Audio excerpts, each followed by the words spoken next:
Ciao ragazzi, my name is Anthony. Welcome back to Inter Worldwide. Welcome back to Zona Calcio. It is going to be one of those solo shows today. Big up the previous panel. First things first, big up Armando, Adam, Chicho, and also Anth for coming on so far this season. But as I said before, it is going to be an intertwining thing. Sometimes it'll just be me. Sometimes it'll be my panel. Panel's very busy this week. Also, I was looking for an opportunity to do this a little bit earlier. So there's nothing left to do but to do it. Big up my brother, my best mate in the whole world, Chris, for signing up to be a channel member. He's done it for alternative reasons, but that's okay. We can keep those to ourselves. Big up Mattia for being here once again. And let's pretty much get started straight away. We are going to basically be looking at the major headlines surrounding match day 6 in Serie A, and also everything that has come with it. We have an international break. I am never, ever going to cover the Azzurri before kickoff. I will leave that until afterwards, all right? Without further ado, we get started on today's show. Majority of you will come back to watch this a little bit later on. Shout out to you, my best G. Hopefully we can link up at some point this week. Highlight game of the match day. Sucks to everyone who still thinks this is a big fixture. It sucks to everybody who still thinks this is competitive. It's jokingly called the Derby dell'Amore for a reason. For the modern day social media Milan and Juve fans who seem to forget that they have just as much hatred for one another as they should for our club, Inter indeed. I'm a part of a generation that, grew up speaking to his uncles, your old school Milan, Juve fans. There was never any love between these two sides. This is just a modern day fake love that exists on social media because they were both upset that usually by November, December, Inter was leading or Inter was looking more dominant. It's only ever happened in the last 5 or 6 years, and they'll get over it. They'll get over it soon. Both sets of fans will get over it soon. The Milan fans will get over it before the Juve fans do, though. 0-0. Full time, no goal scored. Pulisic misses a penalty. Let's talk about Pulisic for a second. Prior to this game, we probably jinxed him hard last week. I know I jinxed him hard on the channel by giving him all his flowers. He's been one of the best players in Serie A. He's definitely one of the most techie and one of the most flary players in Serie A.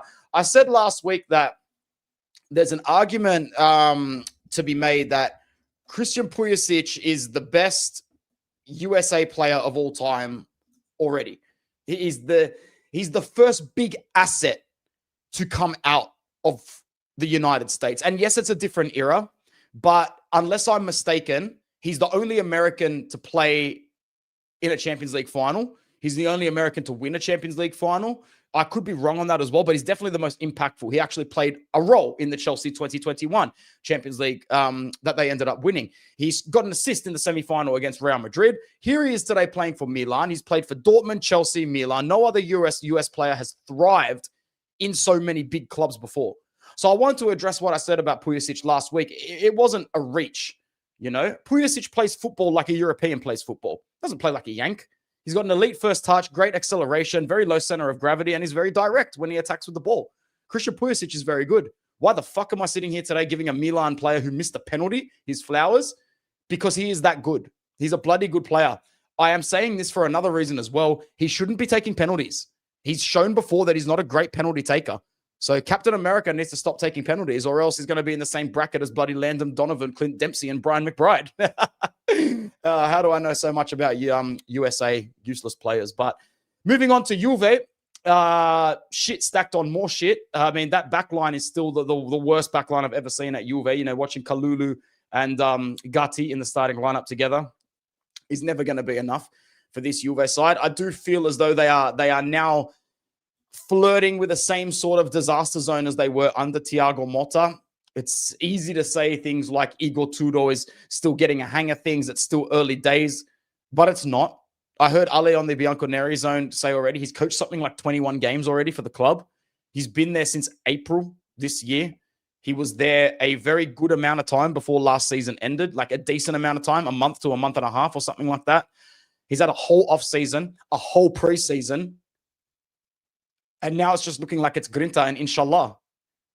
It's we are Juve and Inshallah. But no, cuz there's no tactics, there's no flexibility, there's no patterns of play, there's no periods of play where Juve dominate for 20 plus minutes. You know, when you look at periods of play and patterns of play and times to dominate games, I don't consider 5 to 10 minutes on top a dominant period. For me, you need to be, you know, controlling the game for 20, 25 minutes for it to be considered a dominant period of the game. I'm not seeing that from Juve this season. Nobody's seeing it from Juve this season. And I will say one more thing that'll probably bite me in the ass. Jonathan David is not all that. He was never all that. There's a reason why he's been a free agent in theory for 3 years. Why did no one approach him at Lille for 3 years, especially Paris or Bayern? There's a reason why a lot of clubs, after making their first move, such as Barca, City, Arsenal, they all just stepped back. And here you're left with only one club willing to make the deal, Juve.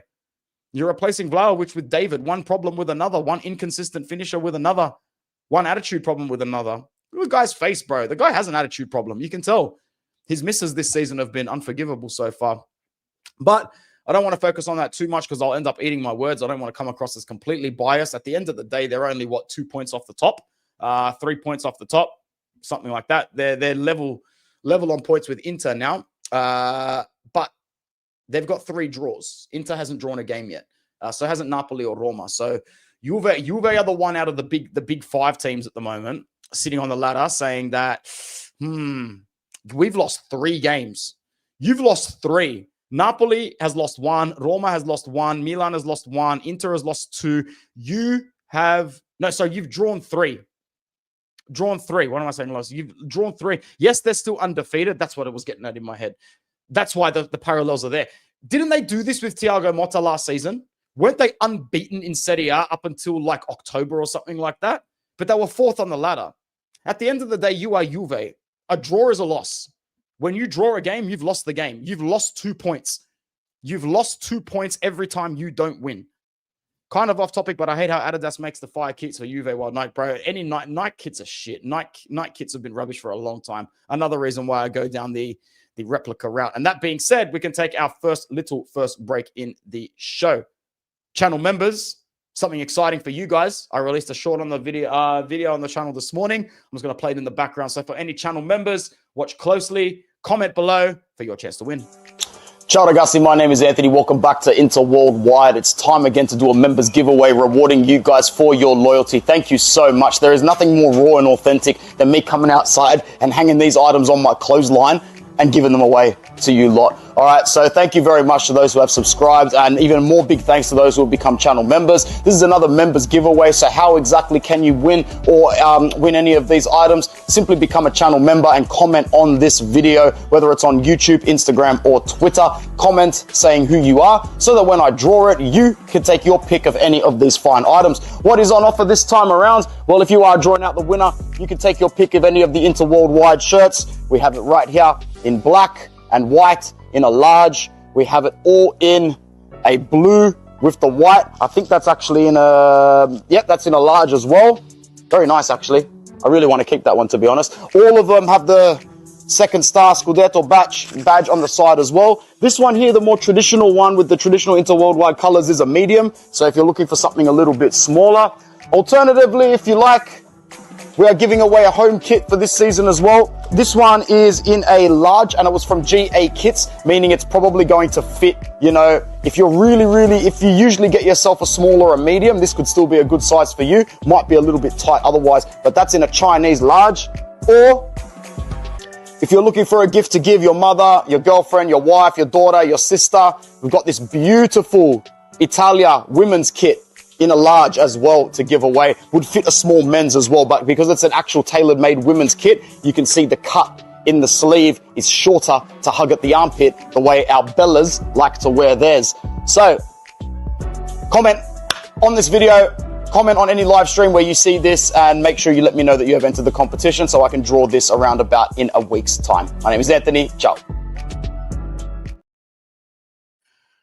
Good stuff. Make sure you comment on this video, comment on Instagram or anywhere you see that, and I will draw that out at some point next week, and you can have your pick of either an Interworldwide piece of merch, that awesome Women's Italia shirt, or our home kit sponsored for this year. Moving on to our next topic of conversation today, and this is the one that I want to focus on the most. Ciao, Mike. It's good to see you. Channel members are in the house. That's what I'm saying. Good to see you, Mike. You are now officially in the draw. All channel members need to be commenting on the video, and if you are not a channel member, definitely see this as an opportunity to join if you would like to be in the draw for some sort of giveaway. Do you think Barella should become the starting regista? 100%. We will get to that in a second. Pioli is on fire. Yeah, I just said it before Mattia did. La, la, la, la, la, la, la. Pioli's on fire. La, la, la, la, la, la, la. Motherfucker's getting sacked very, very soon. Inter play Fiorentina in 3 Serie A games. So he either needs to get sacked now or not get sacked at all. Otherwise, we're going to cop the manager bounce. I can already see it. Roma, Napoli, then we have Fiorentina at home. If we cop the manager bounce, I'll be pissed. I'll be pissed if Inter cops the manager bounce. No manager bounce, please. Pioli is sacked, bro. He's getting sacked, cuz. Yo, Mike, check. It's over. It is over, bro. Gasperini, Nonno Gasp, handed it to you, bro. He was handing it. Bro, Pioli, you suck, cuz. You have Fiorentina in 17th position. No wins, 3 draws, 3 losses, 4 goals scored, 8 goals conceded, minus 4 goal difference, 3 points. 3 points in October. 3 points in October. 3 points in October. Seriously. That's how you expect Salernitana to perform when they come back into the league. That's actually repulsive, man. It is the worst Fiorentina start in pretty much 50 years. Here's a little bit of a look at their results. Let's have a look at the screen up here. Here's their results so far this season.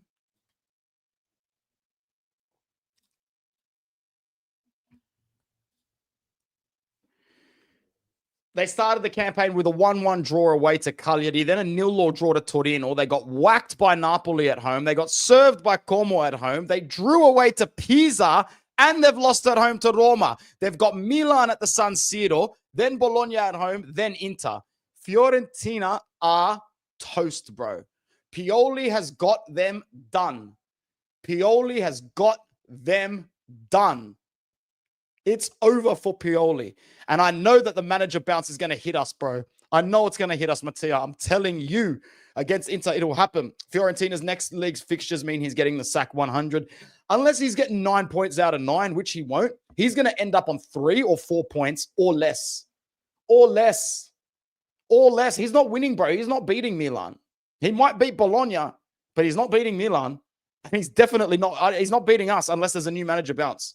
So what up, Cliff? And what up, Adam? Good to see you both. Thanks for coming in. There's 24 people on Interworldwide. Like the video, subscribe if you are new, and tell me in the comments now why you think Pioli is getting sacked. You're going to the Fiorentina game. Let's hope not. Big time. Make sure you message me, Michael. Ask for my number. Let's see. I'd love to speak to you before you go to that game. It's looking a lot better for Roma and Gasperini. I mean, you know, another side that started their season with a new manager, with some slight changes in their squad. Goals for Sule and Cristante, by the way, to cancel out Mose Ken's opener. Roma under Gasperini. I said it last week with Adam on stream, and I'll say it again. It's one thing to come in and get decent results at Roma. It's another thing to come in and have the players on your side. But to win over this city, to win over the fans, to win over the holistic Roma football concept is bloody difficult. And I think he's done a fantastic job. I think Gasperini so far is the manager of the season in Serie A, and it's not even close. Not even close. There'd be a case to make that in Europe, he's made the most impressive start in context of any manager. 15 points out of a potential 18. New club. Let's face it, didn't exactly make signings in the offseason that would force you to go, rah, this Roma team is cooking. They look like a team that's more scrapping on paper. Scrapping? Bullshit. Corner's playing great. Sule's playing amazing. There were rumors that came out this morning that, you know, the whole lack of selection adherence for Argentina is going to present an Italian option for Matthias Sule.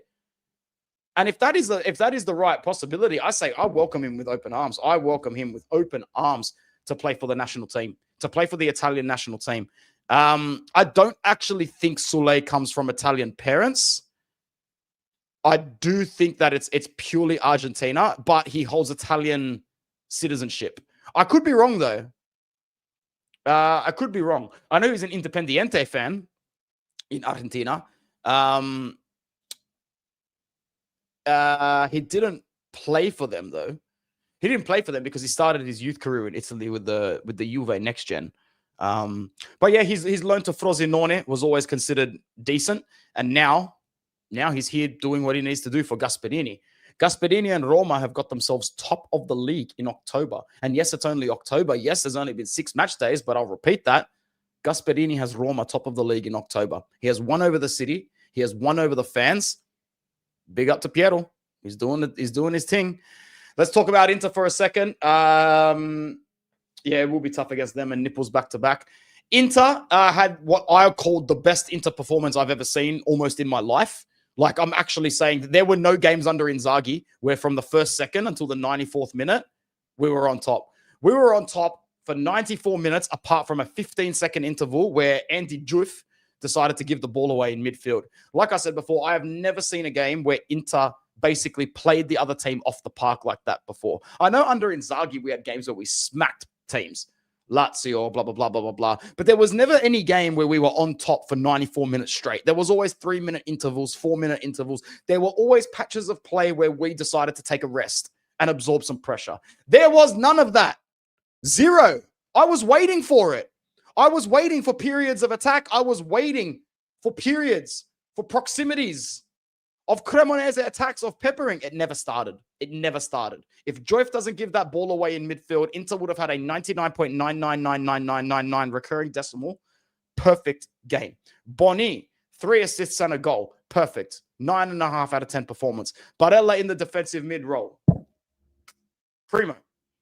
Lautaro returning to form. DiMarco returning to form.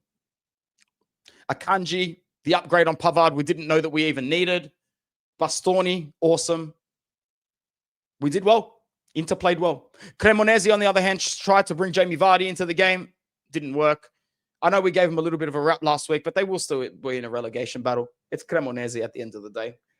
3 good points for Inter, who have now reversed the Juventus-Udinese disasters to an extent. We are also on 12 points, along with another bunch of teams. It'd be great if we were on 13 or 15. I think personally we deserve 15 this season, but you don't really deserve it if you don't follow through with your results. The Juve 4-3 and the Udinese 2-1 are shit results. Very, very shit results. But for 12 points out of 18, things are going decent for Christian Kivu at the moment. Is that if there's one thing I'm going to give Inter credit for, it's the fact that the doom and gloom following the Champions League final was always going to happen. Always going to happen. However, we can seriously look at the positives from Inter and think to ourselves, this isn't just going to be a throwaway season. This isn't going to be a throwaway season. If they really want to, if this team really, really, really, really, really wants to, they will compete for this season. They will compete this season, and they will compete well. They will compete well. I actually just want to go back to Roma and Gasperini for a second, because we know that Roma are going to be forced to raise a lot of capital in January based on financial fair play. It's going to be a little bit sticky for them. Sorry, it was just a note that I made that I wanted to talk about in this particular stream. Roma will be forced to raise 90 million of capital to comply with financial fair play before next summer's transfer market. Now, this is worrying, meaning because, do they really want to leave it until February, March to gather the intel that you can sell players for 40, 50, 60 mil? No. So idealistically, if you're Roma, you want to bury a large chunk of that financial fair play debt as early as possible. You don't want to be sitting around at the end of the season looking to sell every single asset that you've got. Who basically are the marketable assets for Roma? So,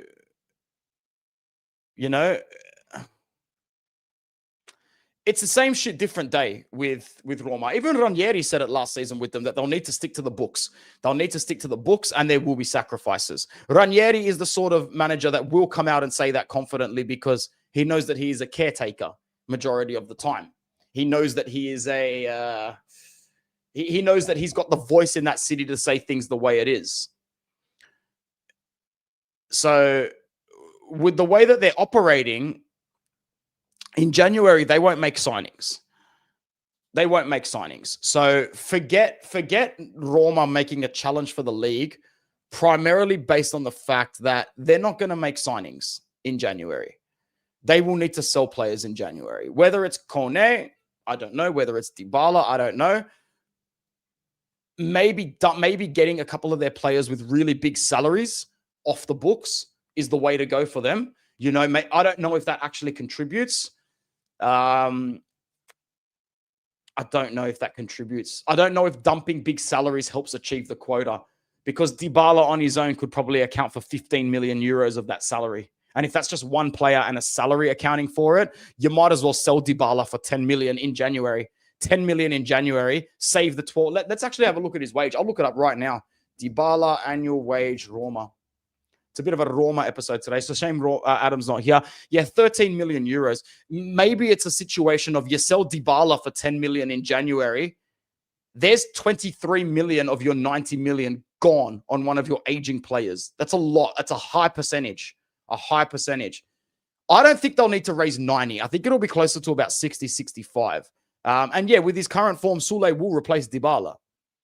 It's time for Roma to cut ties with Paulo Dybala. I don't want him at Inter anymore. I don't think he's destined for a big club at all. But yeah, the fact that they're in a 60 million deficit, they are going to have to sell some names to make up that gap. Now, if I have a look at Roma's squad,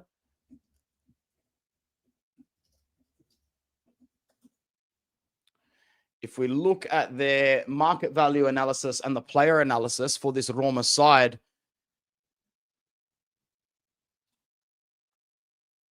you see, this is the problem, that they don't actually have that many players that can easily coop this sort of feedback.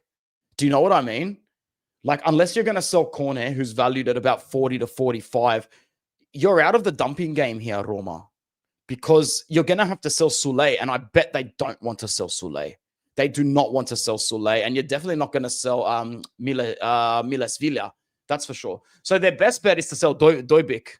Is to sell Dovbik. And I know that if Adam was here, he'd be screaming from the hills above, sell him for sure. But there's nobody else that's really going to coop a fee for you. Paulo Dybala won't get 10 million, half. He really won't. Things aren't looking too great for Roma moving into the January market and beyond, which I think that's a big reason why Gasperini's results are so important at the moment. Very much so.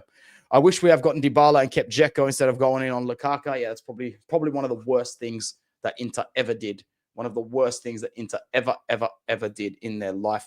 Guys, subscribe to the channel if you are new as we continue to go through Serie A. Obviously, we are going to talk a little bit about the fixtures after the international break. But let's just wait to do that towards the end.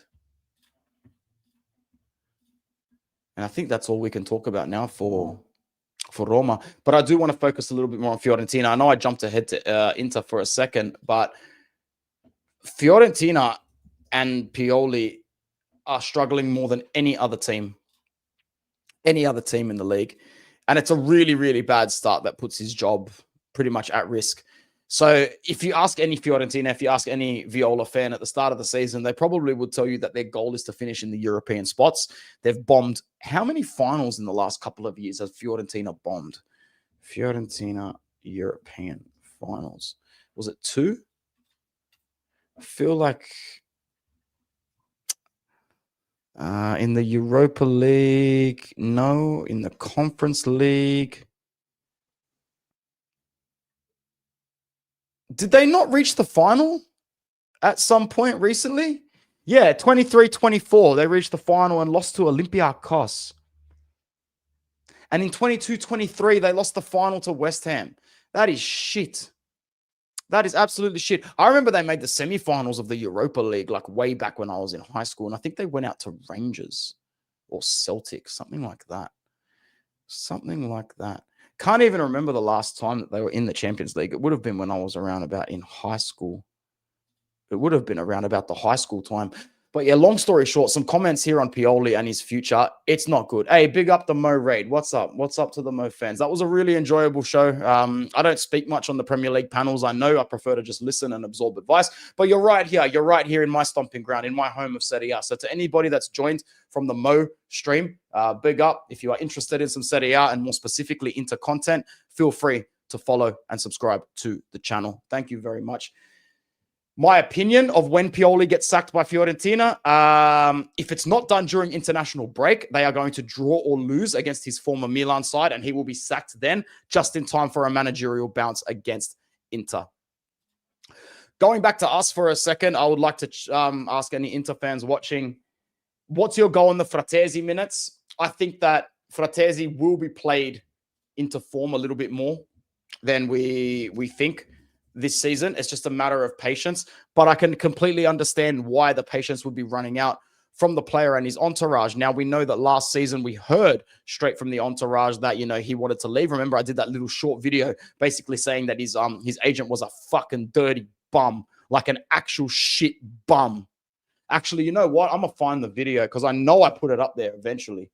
So let's just take all the news of Fratesi with a grain of salt, big time, because after the behavior of his agent last season, none of us never, ever need to believe a word that comes out of that camp's mouth again.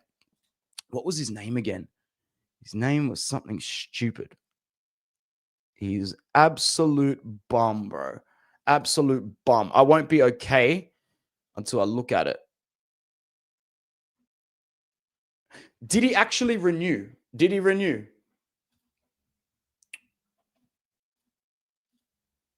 Did Fratesi renew his contracts with Inter? I don't think he actually penned it yet. Oh, no, he actually did until 2028. There you go. So we don't even really need to talk about rumors for Fratesi this season because it's probably not going to happen. Not after he... not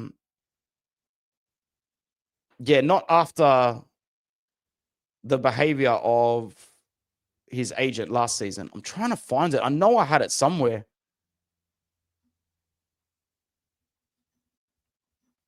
Can't find it. I cannot find it. But we remember last season when his agent came out.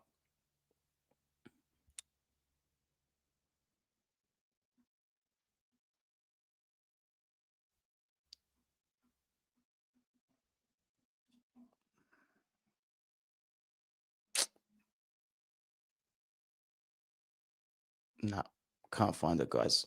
Sorry about that. I know that we did address the fact that his agent was a bum, and I know that he's still got that agent as well. They didn't exactly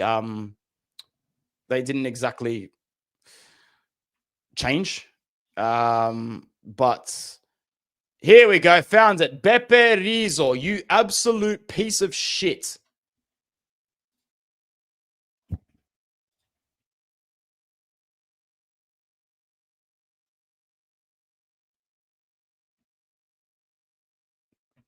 Here it is, right here. We saw this a long time ago, didn't we? A long time ago. Absolute piece of shit. Is a fucking bum. That's right. We're going to start a new segment on the channel. We're going to call it Bum Watch. And this guy's the first guy. Beppe Rizzo, agent of Davide Fratesi. We called it on this channel. I called it on this channel at the start of the market. Fratesi's not that guy. He does not bitch. He does not moan. He does not complain. Look at the passion he has when he scores for this club. He has said time and time again, he knows what his role is here. This guy is a bum. This snaky agent, Beppe Rizzo. Look at his eyes, bro. He's an absolute face, man. Absolute bummy piece of merda. Fratesi is not leaving Inter. He is happy to stay. A move was more my idea. Now, not only are you a bum, you're stupid, because when you say stuff like this, we will never trust anything out of your camp again. Yeah. Fratesi is rumored to move away, probably closer to an extension. Yeah. Absolute bum. Beppe Rizzo. Very good. Very, very good. I don't want to hear anything coming out of Camp Fratesi this season. He's already signed a contract. I know the minutes are slim, but you know what? Let's give Kiev just a little bit of time to rotate just a little bit more efficiently. We all saw the Barella in the DM role. That's why I'm addressing this today. Fratesi's minutes are about to spike. So if you've got some Davide stock, keep stocking up, bro, because his time is coming. I'm going to go to a couple of the comments from the Mo crew that came through. I'd really appreciate it if you do want to spend a little bit more time watching Serie A and Inter content to subscribe to the channel, only because I'm getting very, very close to 5K, which would be very enjoyable. And I've got 3 new subscribers in the last 5 minutes from the Mo crew. So thank you very much, Kingsman. Thank you to Shiranth as well. What was the question? When did I start supporting Inter? Was it during Martin's Recoba Vieri? Yes, it was, brother. More specifically, my dad, played cricket, indoor cricket with Christian Vieri. Christian Vieri was a very good cricket player. If he didn't play football, I guarantee you he would be a professional cricketer. He used to smack that ball all around Sydney because he was actually brought up in a suburb called Fairfield, near where my father was brought up. So he used to actually drive, pick him up for cricket. Christian Vieri is coming down to Australia soon in Melbourne, and my friend Adam's going to interview him and ask him these questions. It's going to be great. So there's a little bit of history for you as to why I'm an Inter fan. I'm a pure, true Inter fan that has a pure, true story attached to it, man. Fratesi played great as a regista. It really, really opened up. It really, really opened up for Fratesi. And let's hope that it continues. Let's really hope that it continues. That's pretty much it for this topic as well. Let's move on to something that, you know, many of us could have called at the start of the season. And that was Rasmus Højlund absolutely bossing it. Absolutely bossing it. For Napoli. We saw this coming, man. When McSauce, McChickenburger, McNuggets, McFlurry came in last season and bossed it, we knew this was coming. You don't just go from a good player to a shit player just because you play for Manchester United. It's almost a given that when you play for Manchester United, you turn into a shit player. Mo claims he has some Italian heritage. Do you? I am Italian, brother. I'm born to Italian parents. Majority Sicilian. I'd consider myself about 3/4 Sicilian and about a quarter Napolitana. Very, very small roots to Milan, like very small to Lake Como, like tiny. But the majority of it comes from Sicily and Potenza, which is a little bit close to Naples as well. Wait, what was Inter's last result? Kiva was improving Inter. He's definitely improving us. I'll answer all your questions about Inter while you guys are here. This is the Zona Calcio show, so you can ask any questions about Inter or Serie A in general. There's over 100 people right now on Inter Worldwide, which is actually fucking awesome. If you are here, I would appreciate it if you show some love to the channel. Like, subscribe if you are new and want to know a little bit more or have some content on Serie A or Inter. Napoli has Champions League and already half of the team is injured. No cheat code this season. Exactly. Cheat code only applies to Allegri. Yes, Christian Kivu is improving. Decode. Lovely profile picture. Lovely couple. I love watching happy people. And we need to give him his flowers so far, Mr. Code or Mrs. Code, because he came into a real shitty situation. And to see him doing this now is just... he really does look like someone who can take the pressure. We love the fact that he's so invested in young players. We love the fact that he rotates quick. We love the fact that if a player is playing poor or he doesn't look fit, he'll pull him straight away. He pulled Denzel Dumfries out from the pitch at 52 minutes decode this week because we were having a really good game against Cremonese. Dumfries was the only player having a shit game. Made 2 bad passes in the first half, turned the ball over twice, didn't look interested, was outrun by a player slower than him. Kivu told Enrique to start warming up at halftime, and 7 minutes in, Enrique was replacing Denzel Dumfries in exactly the sort of game that we needed Enrique to get minutes. So big up to Kivu. He's doing the job. He's doing what we need him to do so far, and we're just really happy with him. Really happy with him at the moment. Would you say the rivalry and dislike in Italian football is as strong as English or Spanish? It's stronger. It's stronger. The hatred that comes out of Italy is not the same as the hatred that comes out of England. It is different. There is a wider spread of rivalry in Italy than there is in England. I know England has big derbies, big fixtures, even still down into different leagues. But I do believe that when you look at the big derbies of Italy, Juventus versus Inter, the Derby d'Italia, it's nothing but pure hatred. You have the Derby della Madonnina between Milan and Inter, where we would say it's not pure hatred there. It's just more like a derby of annoyance. But our biggest derby in the country is not for Inter, Juve, Milan. It's the Derby della Capitale, which is between Roma and Lazio, which is pure hatred right down to the degree. There's the Derby della Mole between Torino and Juve, which is, a very, very iconic derby for turf purposes, for landmark purposes, especially since Torino used to dominate pre-World War II. And then after World War II, after it was the big disaster that happened in 1949, the Superga air disaster. I'm trying to give you guys as much information as possible because you've done me the favor by coming to my channel today. I need to prove to you that this isn't just an Inter fan going F this, F that, screw Juve, screw Milan. I know my shit. I know my Italian football. If you like this sort of stuff, stick around and I can teach you everything you want to know. There's even a rivalry between Inter and Atalanta. It's called the Derby della Lombardia. I don't consider it a rivalry. I don't consider it a derby. AC Milan and Juventus used to be a big game. Now we call it the Derby dell'Amore because they seem to love each other online. We have some southern derbies as well, like the Derby della Sole between Roma and Napoli. Again, not huge in terms of rivalry. You could go to the Derby della Lanterna, which is Sampdoria and Genoa, and that would probably be the closest thing to a hateful match, because that's an old one, man. That's an old derby. You're going back to before World War II in that one. Genoa are older fans than Sampdoria there, so they consider themselves the true Genovese fans of Italy, whereas Sampdoria consider themselves the better ones, the more competitive ones, despite the fact that they're now the ones struggling in the next division. I'm Sicilian. When Palermo and Catania play each other, it's always nice, but I guess the intensity isn't there. The intensity isn't there. So in terms of intensity, you could probably go for passion politics, which is the Rome derby. But in terms of supremacy, what is Italy's El Clasico? It's Inter versus Juve, basically. It's Inter versus Juve. In terms of the La Liga ones, I can't really say what the ones are in La Liga compared to Serie A because I don't follow La Liga closely. I mean, you take El Clasico out of the situation, I guess you could only say, the Madrid derby between Atletico and Real is pretty fiery. I know the Basque derby between Bilbao and Sociedad is very, very, very intense. Very intense. Not to mention the Seville. I think the Seville derby between Sevilla and Betis probably rocks harder than most.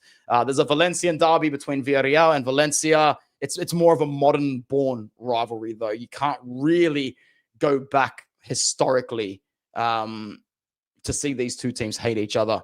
And then there's a couple of lower ones, like I know Barca and Espanyol is the Catalan derby. You've got the Galician derby between Celta Vigo and Deportivo La Coruña, which is more like a, yeah. But that's pretty much where it stops with my knowledge of Spanish football. Thanks, bro. I really appreciated that. I don't really do watch-alongs for games, brother. I actually, because the games kick off in between like 1 a.m. and 5 a.m., I don't have the energy to do watch-alongs live. But I'm always here doing reactions, always here. I'm pretty much doing content every day, man. I do shorts. I get my jerseys out. So you will really, really, really, really, really, really enjoy this channel. You will not regret subscribing. So thank you very, very much for your love and support. We're about 30 subscribers away from 5K, which is very, very nice. It feels like an Arteta archetype where he tries to make the culture to be positive and bring it up with talents. I would say that probably a little bit, oh no, you're right. That's a good comparison, man. I was about to say probably a little bit less pressure for Kivu than Arteta at Arsenal, but that's not true. The pressure that comes with coaching and managing Inter it's just so intense. When Francese... Pardon me. When Fratesi celebrates, his facial expressions remind me of Skriniar. He has Interista blood. Skriniar didn't have Interista blood. He was just pretending. I actually think the Derby della Madonnina is the biggest fixture. It's probably the most well-known fixture, but we can't say that it's the biggest in terms of hatred or intensity. No way. Because if you think about it, without that fixture, the Derby d'Italia would not exist because Inter was born after the split. That's a very good point, though. I like that point. Let's move on. We've been going for almost 45 minutes. I actually need to go. I've got stuff to do today. I didn't expect to stay this long. We spoke a little bit about Højlund. Great goal from Anguissa. I'm still a big fan of Anguissa. In fact, I'm probably the biggest Anguissa fan outside of Napoli fans. I remember his contract was running down about, was it 9 months ago, 10 months ago? And I just wanted him so bad. Now, it's probably worth noting that his contract still expires in 2025, in June 2025. There have been extension rumors, but no one has put up for it yet. I think he wants to go back overseas. I think he wants to go back and play in the Prem. Not for Fulham, obviously, but, you know, Anguissa is such a good player. I'd kill for him at Inter. We don't need him anymore. Like, we're figuring out our midfield situation at the moment. Even if he was available on a free, you can bet Beppe would not make a move. It just doesn't suit our financial structure or our pitch position at the moment, which is a shame because I've been a huge fan of Anguissa. I think I just also enjoy saying his name, Anguissa, because it's very rare that a name like Anguissa gets to be said so eloquently and supremely off the tongue. It's a cool name that's easy to pronounce. Conte and Napoli, 15 points out of 18. Not playing fantastic. You know, they did go down in this game to start with. If we're allowed to sidetrack outside of Napoli to the other team here, Genoa and Patrick Vieira have probably had the latest worst start besides Fiorentina and Pioli, because Genoa should be winning some games of football. They appointed Vieira in the back end of 2024. I know in terms of big household names in football, a name like Patrick Vieira is bigger than the club Genoa on its own. I'll say that again because I actually mean it. A name like Patrick Vieira is bigger than the club Genoa. He'll get himself a managerial job elsewhere, but, you know, 2 draws and 4 losses in Serie A. I mean, the only saving grace for him this season is the fact that he's won 2 games in the Coppa Italia. But other than that, he's done very, very poorly, very poorly. Only managed, you know, one season for Strasbourg after managing a couple of seasons at Crystal Palace. But yeah, we'll see what happens with Patrick Vieira. Watch this space because I have a feeling, like Pioli, he's going to be on the chopping block. And yes, every Inter fan is happy for Kivu over Patrick Vieira. That's for sure. Some other results that we need to discuss from the match day. Ademola Lookman is back in the Atalanta thick of things. Would you believe it? Who knows what's going to happen there? But now that he's playing for a new manager in Igor Tudor, we can basically expect that he will return to consistent play. Sassuolo and Andrea Pinamonti grabbed a win against Verona. Pinamonti missed the penalty. It rebounded straight back to him. Goal for him. And win for Sassuolo, which is actually their 3rd win of the season. They've got 3 wins and 3 losses. So if they were able to convert a couple of those losses to draws, they'd be sitting ahead of Atalanta. So a very decent start for Sassuolo. It's not a far cry to say that out of the promoted teams this season, they will probably do the better of Cremonese and Pisa.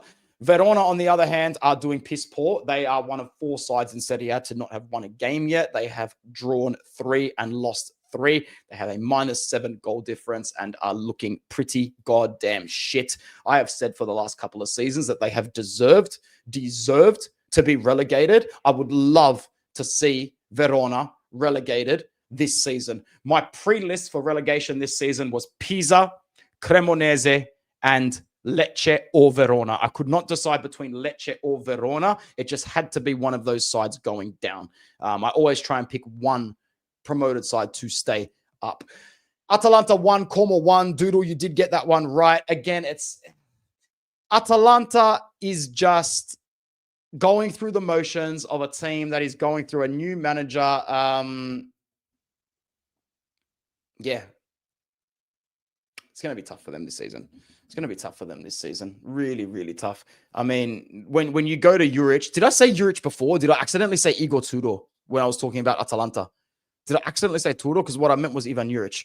Ivan Juric, a very different coach to Gasperini, a very different tactical identity to Gasperini. But at the same time, Tudor has enough personnel in this squad to reshape a tactical profile.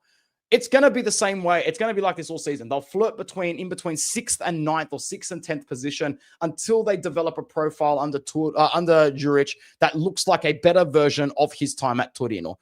Carnesecchi and Sportiello are two good goalkeepers. Scalvini needs to come back from injury as soon as possible so that, it's not just Isakien and Kosunu with all the responsibility on their hands. Kolasinac is too old to have that sort of responsibility anyway. Derun, the captain's not getting any younger. He's like 33, 34. But with players like Musa, Edison, Pasalic, Brescianini. Is Brescianini playing for them this season? Yeah, because he joined from Frosinone, didn't he? Injuries are a big problem. Like, I was looking at their squad yesterday. Scalvini is one, but also, do you guys know that Bellanova's out for like another 2 weeks or something like that? Zalewski's injured. Baker's injured. Bernasconi's injured. De Catalare's injured. Scamacca's injured. I mean, this Atalanta team is just a bootleg team of what they could be. That's a big reason why Lookman's had to come back. I mean, what are you going to rely on Daniele Maldini or fucking Nikola Kristovic to score? I like Kristovic, but he's not going to be the guy to carry Atalanta through this season. That's for sure. Anthony, all Croatians are the same to me. Yeah, absolutely. So yeah, Hakan Shuka's career as coach of Juve/Torino is going well as well. And Poborski is probably next to go on that list. But I didn't mind Croatia in the late 90s, early 2000s. And then they just played one too many games against Australia and Italy to the point where they were forged as a main rival. Hey, ciao, bello. It's good to see you, man. I miss you a lot. How long until I get to see you? T-minus, is it Wednesday or Tuesday today? It's Wednesday. 1, 2, 3, 4, 5 days until I get to see you, including today. Counting down, bro. Counting down. Sassuolo relegation prediction and Pisa and Cremonese survival are not looking too hot. No, that's not looking like a good take. Bologna smacked Pisa. Very good for them. Very bad for Pisa. The last result I wanted to talk about was the disgusting result for Lazio, who dropped more points at home, 3-3 against Torino. We've got 85 people live on Inter Worldwide right now. Like the video, subscribe if you are new. Let me know if you are new as well. Also, if you're interested in becoming a channel member, we are doing a member giveaway very soon. Before I move into the Lazio game and talk about one other thing towards the end, a quick word from our sponsor, replicastore.cc. See you in a sec. What's going on, gang? It's Anthony back for Inter Worldwide, and don't we have a surprise for you today? Now, in the past, I've been privileged enough to bring you guys some great deals on kits, jackets.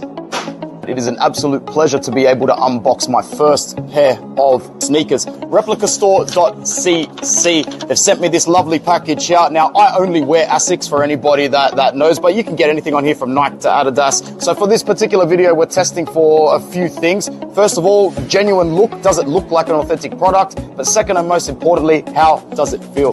So there it is right there. A beautiful Asics Gel Kayano 14, fresh in the box. Let's try these bad boys on.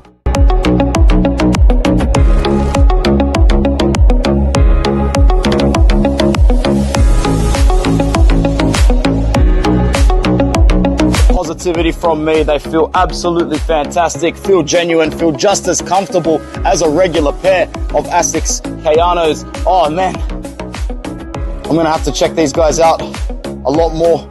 Start ordering in bulk, start ordering for my father, start ordering for the boys as well. They are absolutely fantastic. Let's give it one more look. Very good. You guys can take a pic of any of the fantastic pieces on that site. All right, guys, link will be in the description, replicastore.cc. Thank you for the gear. I'll be back soon. Thank you to replicastore.cc. Thank you to Mattia for reminding everybody to do the business here as well. Lazio.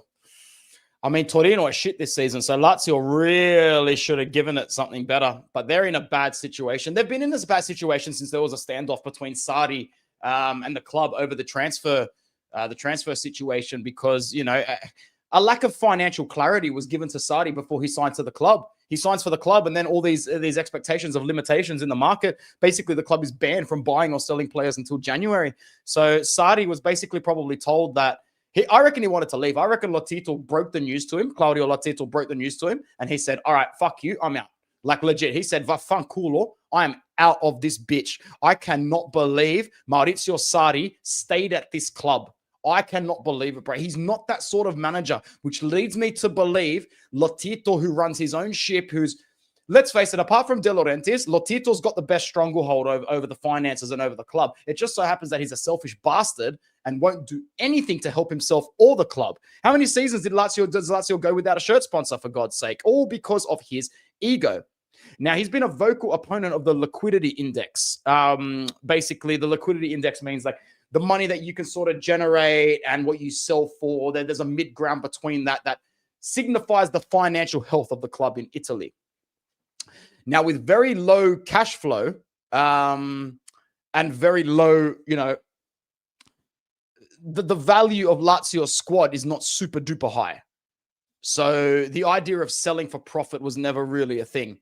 They failed to meet all three major financial parameters, whether it was the liquidity index, their debt, and the extended labor costs. They were not met. So they're banned until January.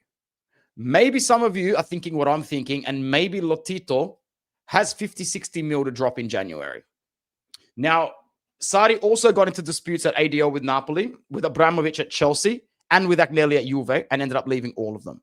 Sarri is an old school manager. He has looked for a long time. He's looked for a long time like he's done with the sport and like he's done with football, which is why I was just as surprised as anybody when he decided to stay at Lazio. I thought he'd walk straight away and you'd have a caretaker in. But he's there, and it looks like he's staying till the end of the season, regardless of results, because Lazio are 13th on the ladder. They've won 2 games, drawn 1, lost 3, 7 points, 7 goals, 10 goals scored, 7 against, plus 3 goal difference. They've got a weak squad. They got games coming up against Atalanta in Bergamo and Juve in Rome. So that's not going to be an easy return from international duty.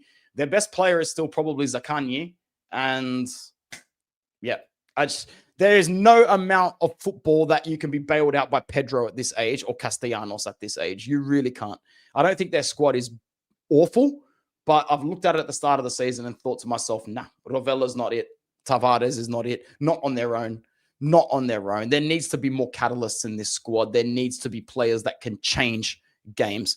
But is it fair to say that the capital will be in the red colors this year? It will be in Giallorossi colors this year. Bad situation for Lazio. Very bad situation for Lazio. Guys, that's going to be it for this edition of Zona Calcio. Thank you very much to anybody that came through.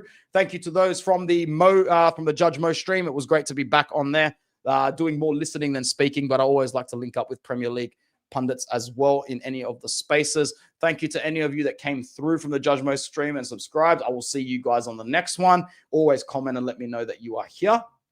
And yeah, to anybody else that came through, thank you very much. What's coming up on the channel? Well, for the members, as I said, I released a video this morning. If you're interested in being a channel member, we'll do a giveaway next week. With no Serie A action coming up, there will be no match preview. So hopefully over the next couple of days, there'll be some more FIFA content, whether it's 08 Retro or whether we can get started on FC26. Something will happen there. Other than that, no scheduled shows for the rest of the week. No link-ups with Sharma, Bianconeri Zone for the next few weeks. Keep an eye out for some special guests over the next couple of weeks. I'll probably be messaging a couple of people. But other than that, we hope to be back next week on Zona Calcio with a panel, not just my ugly mug. But until that day, Forza Inter worldwide, and Forza Serie